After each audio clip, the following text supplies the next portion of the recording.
Hey, what's up, fam? Give me 10 minutes. Do you have 10 minutes? Are you sitting down somewhere? Are you scrolling comfortably somewhere? 10 minutes on sort of my program, what I keep my newsletter about. But really, it's just for educational purposes to bring you into this work that I think is really cool work to do. And I'm going to try to make that case to you. I've been making videos recently about you don't have to have any religious affiliation to appreciate the biblical literature. Now, if you do have some confessional stance, some apologetics, some faith with which you identify, then I think that also is very much informed by the type of work that I'm trying to do. But I don't think you don't have to be Christian or Jewish to appreciate the literature of the Bible. That's been my position for a long time. There is poetry and prose and poems. There are terrific anecdotes about these heroic figures. I think there's just so much allegory, symbolism, anecdote, prose, song, psalms, poetry. How have I covered it? Wisdom tradition, lady wisdom in Proverbs. All of this exists within this library of human-authored source documents that we call the Bible. And I'm in love with the literature. I think it's a cultural phenomenon. I think if you think it's fantasy or fiction or whatever you think of it, I think of the Bible like a great song. That your song doesn't have to be true in order for you to love the music, right? I mean, that's kind of the way that the biblical literature is for me. It's something that I love. Do I think it's literally true? Does it describe facts about the world? No, not really.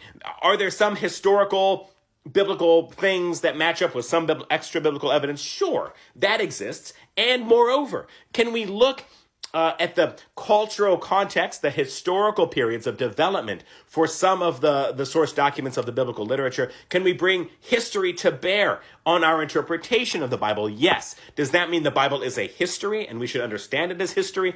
No, not in the modern 21st century idea of history. But I think we can really have an appreciation for the literature. And I have an appreciation for the literature, and I express the appreciation through doing work like this, okay? So here's what we're going to do. The Revised Common Lectionary is used by many Christian communities, and it's a triannual reading cycle of the Bible. There are years A, B, and C. And one of the things that gets assigned every single week is a gospel reading. Now, that schedule exists. Many Christians are reading it. So I take that schedule as my starting point for my newsletter, which is Christian text, Jewish context, okay? Now, the assigned gospel reading for yesterday, Sunday, December 10th, 2023, was Mark 1 through 8. That's what I have here. This thing that I'm green screening was the visual aid to accompany my newsletter post. So here I can talk about my newsletter post from yesterday by using this visual aid. Now, here's what I'm going to invite you to do. Here are the things that I'm encouraging you just to take on board as a presupposition for this discussion. Let's first take on board that Jesus as a historical figure existed. We don't need to commit ourselves to that Jesus was a Messiah. We don't need to commit ourselves that Jesus performed miracles or signs. We don't need to take on board that Jesus was born of a virgin. Let's just take that there was a historical figure, Jesus. Let's just agree to that, okay?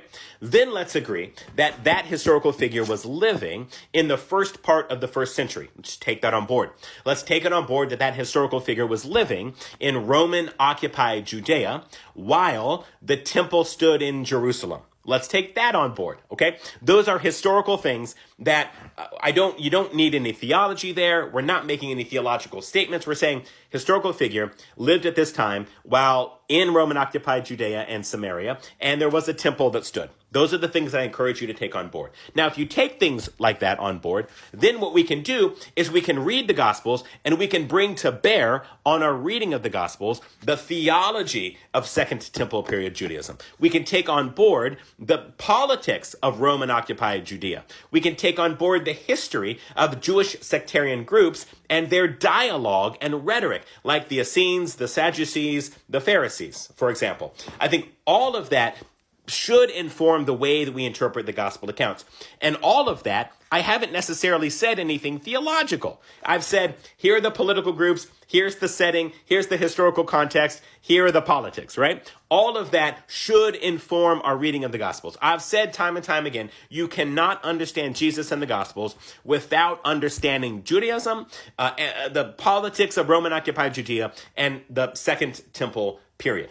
All of that is a prerequisite to understanding the development of Christianity. That is a claim, that's a stake in the ground that I've made. Good news, friends. That's the stuff I'm talking about. So hang out, okay? Now, here's what I want to do. These squigglies and lines are where I've tried to expand on the text that exists in the gospel account. Now, this Mark 1 through 8. Here's the program. Let me tell you. Now, I'm going to do this in this 10-minute video, but there's a 2,000 plus word essay that stands behind this. So that's, put it in lay terms or something. That is roughly a 12 to 15 minute read. So a long form essay I put out every single Sunday. And it's on whatever the gospel is. And it's Christian texts, Jewish context. That's the tagline for my newsletter. It's called Jewish Pastor's Kid, because I am that. Jewish through mom's family, but she's married to a Christian guy who's a pastor. So I was born into this interfaith thing, and so I choose what to do with what I was born into, and this is what I've chosen to do with it, is to take Christian texts and give them Jewish context. And I do that to resist Christian anti-Semitism. I do it to resist Christian nationalism. I do it to educate people about the biblical literature, etc.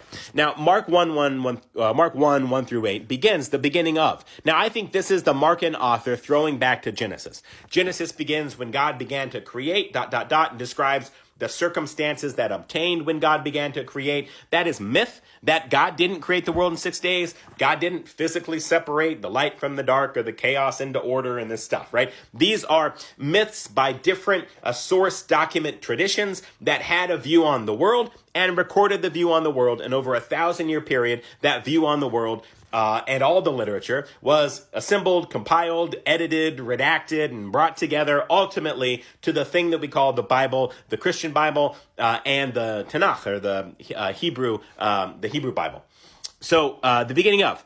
I think Mark's author right away is throwing back to Genesis. Genesis gave you the origin of our people. Now I'm going to give you the origin of Jesus' people. I think that's a theological proclamation. I also think packed into the beginning of is the Markan author saying, I'm not about to report facts to you. I'm not about to give you documentary of what happened. Rather, it's like, hey, I'm going to make some theological claims here, and I'm signaling that with this throwback to Genesis 1:1. The good news, which you may understand as a gospel, that's euangelion. Now, here's what's cool about that. Euangelion existed pre-Gospels in the Roman world. A euangelion was a message of good news that usually had to do with the emperor in the Roman world. So I think here, it's very politically subversive. It's saying this euangelion that makes you think about the Roman emperor. I'm going to say euangelion about this Jewish messianic figure.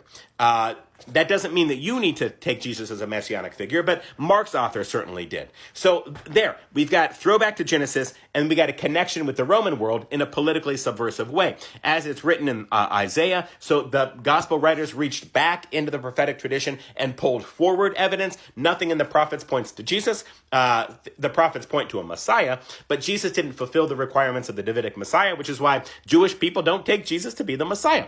Christians do, and that's awesome, because we believe in pluralism, right? We can have different religious traditions and we can respect them. Christianity started from Judaism, became its own thing. That doesn't mean that Jews should read the Christian Old Testament in the way that Christians do, but it means that Christianity was born from Judaism and they pulled from the law and the prophets to make their case for that. I'm sending you a messenger, Malachi. Prophetic tradition, Malachi, that name means messenger. That's important because it's having to do with introducing a return from exile. I'm going to get real nerdy here. I don't want to get technical. I'm going to gloss a little bit. But I think this also, Malachi, a messenger, there are theological important themes that are packed into just simply messenger. The way of the Lord. I think this is Derek HaTorah or Halakha. I think this is about the gospel saying, here's our take on Torah observance. They have a perspective. That perspective is different from the Pharisaic perspective. The Pharisees and the gospel authors disagreed about the interpretation of Torah. Jesus didn't reject Judaism. Jesus had a brand of Judaism that was more like the Essenes, more like written Torah, not oral Torah. So that's in there as well. Okay, I'm going to conclude now. It's been 9.5 minutes, but hopefully this has been a great demonstration of the type of work and writing that I do, and maybe gives you a better sense of what I'm interested in the world. All right, I'll stop there. It's been 10 minutes. Follow the newsletter if you're into this stuff, but keep following me otherwise. I appreciate you, friends. I respect you, friends. I see you, friends. I love you, friends. Much love. Peace out. And always, bye.